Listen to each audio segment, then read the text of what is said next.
யாமறிந்த குடும்ப நண்பர்கள் அனைவருக்கும் வணக்கமும். வஜ்ரநகாய வித்மகே தீஷ்டதனுஷ்டாய தீமகி தன்னோ நரசிம்ம பிரசோதயாத். இப்போ நம்ம இருக்கிற நட்சத்திரம் பாத்தீங்கன்னா உத்திரம். உத்திர நட்சத்திரம் ரெண்டு இதுல வரும். ஒண்ணு சிம்மத்துல வரும், ஒண்ணு கன்னியில வரும். சோ இந்த உத்திர நட்சத்திரத்தில் பிறந்தவர்களுக்கு பாத்தீங்கன்னா சூரியன் அதிபதியாக கொண்டவர்கள்.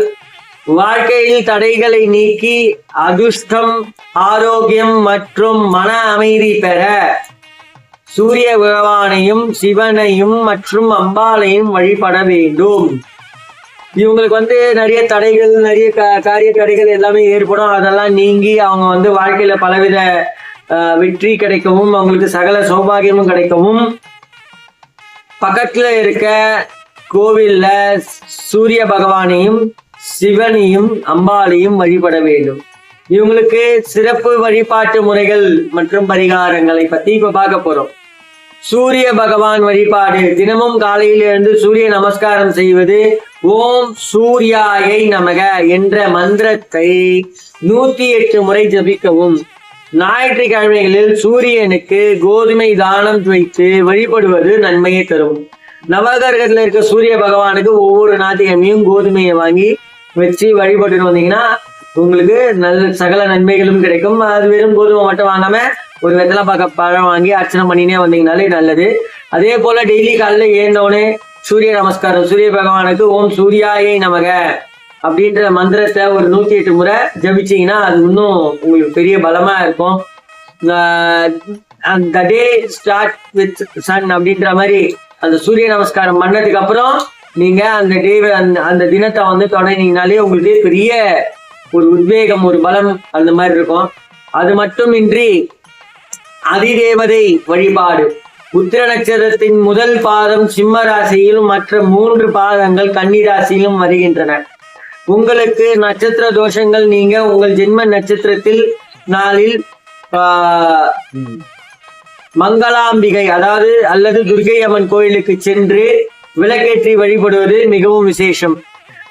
உத்திர நட்சத்திரம் வர அன்னைக்கு உத்திர நட்சத்திரத்துல பிறந்தவங்க உங்க நட்சத்திரத்தை அன்னைக்கு, ஏன்னா இது சிம்ம ராசிக்கும் வருது கன்னி ராசிக்கும் வருது.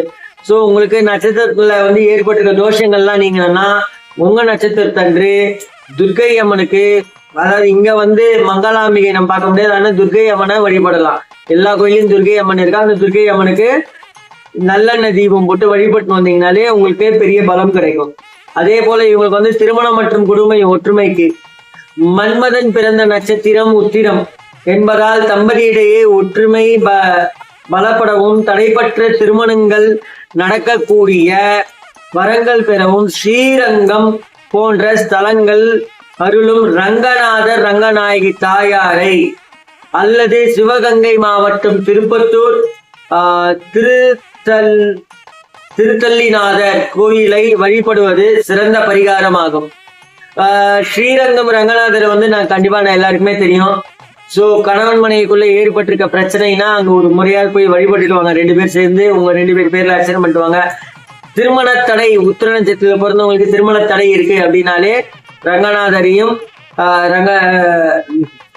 தாயாரையும் வழிபட்டுவாங்க, ரங்கநாயகி தாயாரையும் வழிபட்டுவாங்க. கண்டிப்பா உங்களுக்கு தடைப்பட்ட திருமணங்கள் கைகூடி வரும், நல்லதே நடக்கும். அதே போல தானம், ஆதரவற்றவர்களுக்கு உங்களால் முடிந்த உதவிகளை செய்வது நல்லது. கோதுமை தானம் செய்வது உங்கள் வாழ்க்கையின் தரத்தை உயர்த்தும். நீங்க கோதுமை தானம் எவ்வளவு செய்றீங்களோ அவ்வளவு உங்க வாழ்க்கையோட தரத்தை மேலும் மேலும் உயர்த்தி உங்களை அடுத்த லெவலுக்கு கொண்டு வரும். தொழில் தடை நீங்க, இந்த உத்திர நட்சத்திரத்துல பிறந்தவங்களுக்கு தொழில தடை இருக்கு அப்படின்னா, தொழில லாபம் பெருக என்ன செய்யணும் அப்படின்னு பாத்தீங்கன்னா, நவகிரகங்களில் உள்ள புதன் பகவானை புதன்கிழமையில் வழிபட்டு பெருமாள் கோயிலில் துளசி மாலை சாற்றி வரலாம்.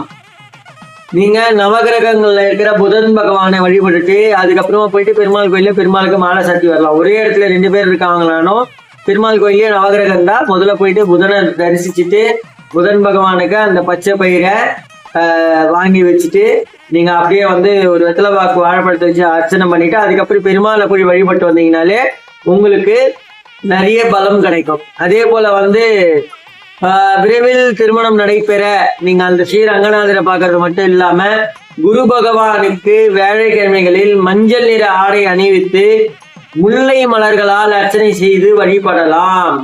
நீங்க இந்த உத்திரம் நட்சத்திரத்துல பிறந்தவங்களுக்கு மட்டும்தான் இந்த திருமண தடை நீங்க சொல்றேன். விரைவில் உங்களுக்கு திருமணம் கைகூடி வர நீங்க செய்ய வேண்டியது, வேலைக்கிழமை குரு பகவானுக்கு, அந்த நவகிரகத்துல இருக்கிற குரு பகவானுக்கு மஞ்சள் நிற வஸ்திரம் அதை சாத்தி முல்லை மலர், அதாவது முல்லை பூவை வாங்கி போயிட்டு, ஒரு வெத்தலை பாக்கு வாங்கி போயிட்டு அர்ச்சனை பண்ணிடுவாங்க. கண்டிப்பா உங்களுக்கு ஏற்பட்டிருக்க திருமண தடைகள் நீங்கி, உங்களோட தோஷங்கள் நீங்கி உங்களுக்கு கண்டிப்பா திருமணம் நடைபெறும். பொதுவா இந்த நட்சத்திரத்துல தோஷங்கள் விலக என்ன செய்யணும் அப்படின்னு பாத்தீங்கன்னா, செவ்வாய்க்கிழமைகளில் ராகு காலத்தில் துர்க்கை அம்மனுக்கு எலுமிச்சை பழ தீபம் ஏற்றி வழிபடுவது சிறந்தது. என்னால என்னோட உத்திர நட்சத்திரத்துக்கு என்ன சலன் எதுவும் பண்ண முடியல அப்படின்னா நீங்க கவலையே படாதீங்க. நீங்க ஒவ்வொரு செவ்வாய்க்கிழமை ராகு கால நேரத்திலையும் இந்த உத்திர நட்சத்திரத்துல பிறந்தவங்க 3-4 செவ்வாய்க்கிழமை ராகு காலத்துல துர்க்கை அம்மனுக்கு எலுமிச்சை பழத்துல தீபம் போட்டுவாங்க, நல்லதே நடக்கும். ஆரோக்கியம் மேம்பட, தீராத நோய்கள் குணமாக அப்படின்னு பாத்தீங்கன்னா, தினமும் அல்லது செவ்வாய்க்கிழமைகளில் கந்த சஷ்டி கவசம் அல்லது சுப்பிரமணிய புஜங்கம் பாராயணம் செய்வது நல்லது. எனக்கு அப்பப்போ உடம்புல வியாதி வருது, மன நிம்மதி இல்லை, இந்த மாதிரி நினைக்கிறவங்க ஒவ்வொரு செவ்வாய்க்கிழமையும் இல்ல டெய்லியே முடிஞ்சா கந்த சஷ்டி கவசம் படிங்க, அவ்வளவு நல்லது. முடிஞ்ச அளவுல காலைல படிச்சீங்கன்னா உங்களுக்கு ரொம்ப நல்லது. ஆயுள் மற்றும் ஆரோக்கியம் பெருக திருக்கடையூர் அமர் வெங்கடேஸ்வரர் கோயிலுக்கு சென்று வருவது அல்லது தினமும் சிவபெருமானை ஓம் நமச்சிவாய் என்ற மனமுருகி வழிபடுவது உகந்தது. உத்தர நட்சத்திரத்துல பிறந்தவங்க பக்கத்துல இருக்க சிவன் கோயில்ல போயிட்டு பஞ்சாட்சர மந்திரமான ஓம் நமச்சிவாய சொல்லி வழிபட்டு வந்தீங்கனாலே உங்களுக்கு எல்லா விதமான பலமும் கிடைக்கும், ஆரோக்கியமும் கிடைக்கும், சகல சௌபாகியங்களும் கிடைக்கும். நம்பிக்கையுடன் செய்து கொண்டு வாருங்கள், நல்லதே நடக்கும். நன்றி, வணக்கம். மற்றும் ஒரு நற்பதிவில் சந்திப்போம்.